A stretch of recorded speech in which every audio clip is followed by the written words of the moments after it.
Hello everyone, আমার YouTube চ্যানেলে তোমাদের সবাইকে স্বাগত জানাই। আশা করি তোমরা সবাই সুস্থ আছো, ভালো আছো। আজকে তোমাদের সাথে তোমাদের ক্লাস 7-এর যে টেক্সট বুকটা আছে ইংলিশের, তার লেসন 5 নিয়ে আলোচনা করতে চলেছি। তো দেখো, আঙ্কেল পজার হ্যাংস এ পিকচার। তো পজার আঙ্কেল একটা ছবি টাঙালেন, এটা নিয়েই আমাদের আজকের গল্প। তো চলো এটা আজকে করব। দেখো, জেরম ক্লাপকা জেরম লিখেছেন। তো চলো শুরু করছি। আমি কথা না বাড়িয়ে ভিডিওটা কেউ স্কিপ না করে দেখতে থাকো। আমি সমস্তটা লাইন বাই লাইন পড়িয়ে তোমাদের বাংলা মানে বলে দেবো। তো দেখো এখানে কি বলছে, জেরম ক্লাপকা জেরম, ব্যাকেটে দেখো 1859 থেকে কত আছে 1927। তাহলে আমরা বুঝতেই পারছি তার ডেট অফ বার্থ কত আর ডেথ মানে তিনি মারা গেছেন কত সালে। Is a comic writer and humorist. Jerome Klapka Jerome হলেন একজন হাসির গল্প লেখক এবং কি বলছেন, একজন রম্য রচনার দক্ষ লেখক।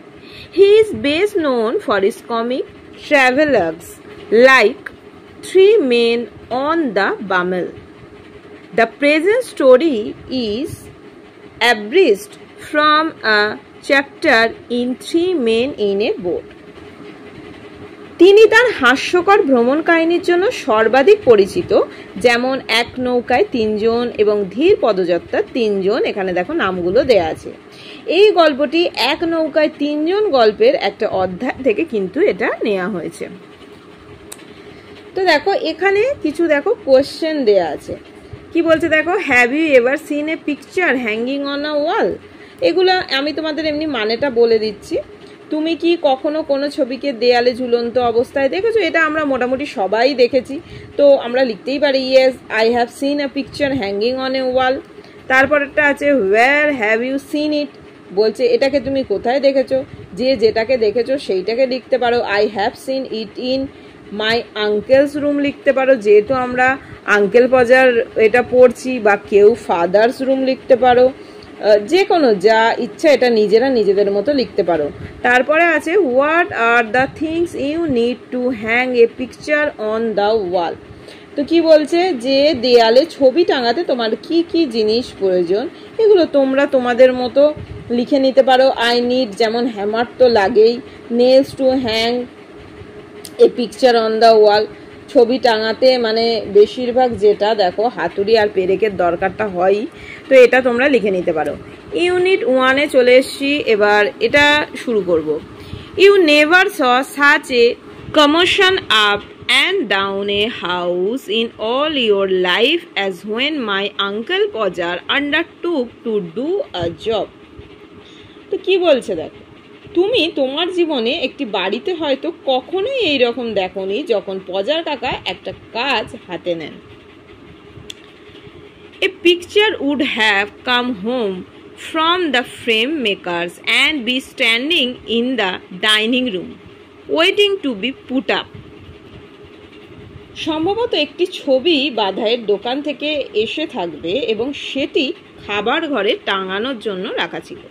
Aunt Podger would ask what was to be done with it, and Uncle Podger would say. পজার কাকিমা জিজ্ঞাসা করলেন এটা নিয়ে কি করা হবে, এবং পজার কাকা কি বলেছিলেন দেখো, oh you leave that to me, don't you any of you worry yourselves about that, do all that. কি বলেছিলেন, ওটা তুমি আমার উপর ছেড়ে দাও, তোমাদের কাউকে ওটা নিয়ে উদ্বিগ্ন হতে হবে না, আমি সব করে ফেলবো। And then he would take off his coat and begin. তো আর তারপর তিনি কোট খুলে ফেলেন এবং শুরু করে দেন। He would send the girl out for 6 pence worth of nails and then one of the boys after her to tell her what size to get. তিনি কাজের মেয়েকে 6 পেনি দামের পেরেক আনতে পাঠিয়ে দিলেন এবং তারপর ছেলেদের একজনকে পাঠালেন কোথায় দেখো, তাকে মাপটা বলার জন্য। Now you go and get me my hammer, Will, he would shout, and you bring me the rule, Tom. তুমি যাও গিয়ে আমার হাতুড়িটা নিয়ে এসো, উইল, তিনি চিৎকার করে উঠতেন। আর টম, তুমি গিয়ে আমার রুলটা এনে দাও। I shall want step ladder. I shall want the step ladder and I had better have a kitchen chair too. যে আমার একটা মই লাগবে, মই যে মই সিঁড়িগুলো হয় না, মই লাগবে। আর কি বলছে, আর একটা কিচেন চেয়ারও চাই। And don't you go, Maria, because I shall want somebody to hold me. When the girl comes back, she must go out again for a bit of picture court. আচ্ছা, এখানটা আমি পড়ে দিই, পড়ে একবারে মানেটা বলছি, দেখো। তারপরে Tom, where's Tom? Tom, you come here. I shall want you to hand me up the picture. তো দেখো, একটু আগেই তিনি বলেছিলেন আমার কিন্তু কাউকে লাগবে না, এবার কিন্তু তিনি বাড়ি মাথায় করে রেখে দিয়েছেন একদম। একবার একে ডাকছেন তো একবার একে। মারিয়াকে কি বলছে, তুমি যেও না, বলছে যে আমার একজনকে দরকার আলো দেখানোর জন্য। মেয়েটি ফিরে এলে তাকে আবার কি করছে, ছবি যে দড়ি তার জন্য যেতে হবে। আবার দেখো টম টম করে চেঁচাচ্ছে যে টম কোথায়, টম তুমি এদিকে এসো, আমি চাই তুমি আমার হাতে ছবিটা তুলে দাও। তো এইভাবে চলছে। এবার দেখো কি হচ্ছে, and then he would lift up the picture and drop it and it would come out of the frame. He would try to save the glass and cut himself. তো তারপর তিনি ছবিটাকে তুলে ধরতেন এবং ফেলে দিলেন, আর সেটা ফ্রেম থেকে কি হলো, বেরিয়ে আসলো। তিনি তাহলে কি করলেন, তিনি কাঁচ বাঁচাতে গিয়ে নিজেকেই কেটে ফেললেন। মানে নিজেকে মানে পুরো নিজেকে কেটে ফেলে না, পড়ছি বুঝতে পারবে। Then he would spring round the room looking for his handkerchief. পর তিনি ঘরের চারিদিকে ছুটে বেড়ালেন কিসের, রুমালের খোঁজে। Because it was in the pocket of the coat he had taken off, and he did not know where he had put the coat.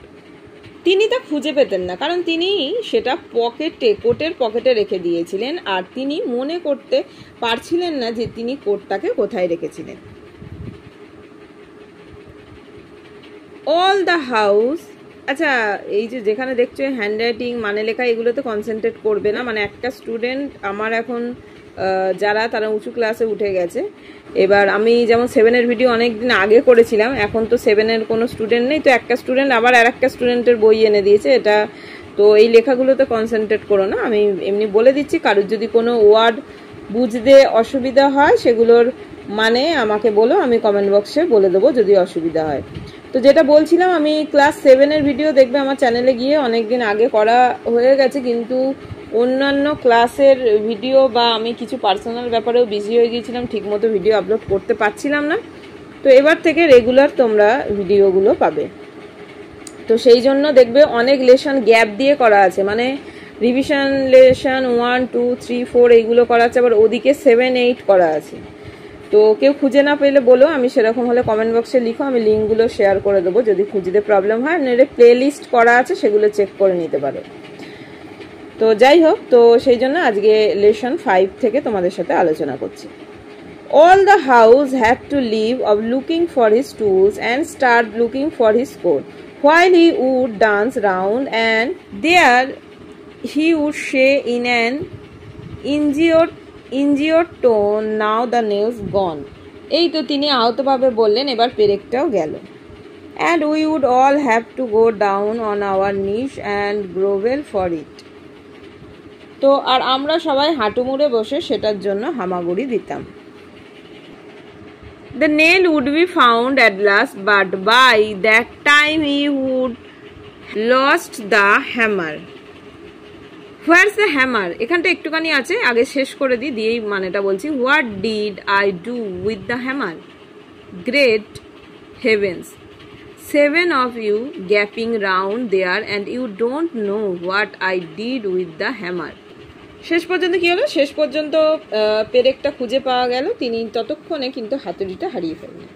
হাতুড়ি কোথায় গেল? এবার হাতুড়িটা নিয়ে কি করলাম, হে ঈশ্বর, তোমরা 7 জন হাঁ করে কি মানে ঘুরছো, কি করছো, এটা নিয়ে তিনি আবার শুরু হয়ে গেলেন। আর তোমরা জানো না আমার হাতুড়িটা নিয়ে আমি কি করলাম। তো ইউনিট 1টা এটাই ছিল। এখানে দেখো ওয়ার্ডনেস আছে, কমোশন, আমরা দেখেছি কমোশন হচ্ছে ট্রাবল মানে সমস্যা। তারপরে দেখো আছে এখানে সিক্স পেন অর্থ। তো এটা কি দেখো লেখা আছে having the value of 6 Penney, মানে 6 পেনি দামযুক্ত যেটাকে আমরা বলি। তারপরে দেখো আছে কর্ড হচ্ছে স্ট্রিং, তার আছে ইনজিওর্ড আপসেট আহত। তারপরে দেখো ক্রল, তারপরে দেখো ক্রল মানে হচ্ছে হামাগুড়ি দেওয়া। তারপরে দেখো গ্যাপিং হচ্ছে looping with the mouth open, মানে হাঁ করে তাকানো। আজকে তোমাদের সাথে আমি এতটা আলোচনা করলাম, পরের দিন আমি অ্যাক্টিভিটিগুলো নিয়ে আলোচনা করব। Thanks for watching. সবাই খুব ভালো থেকো, সুস্থ থেকো, সাবধানে থেকো, টাটা।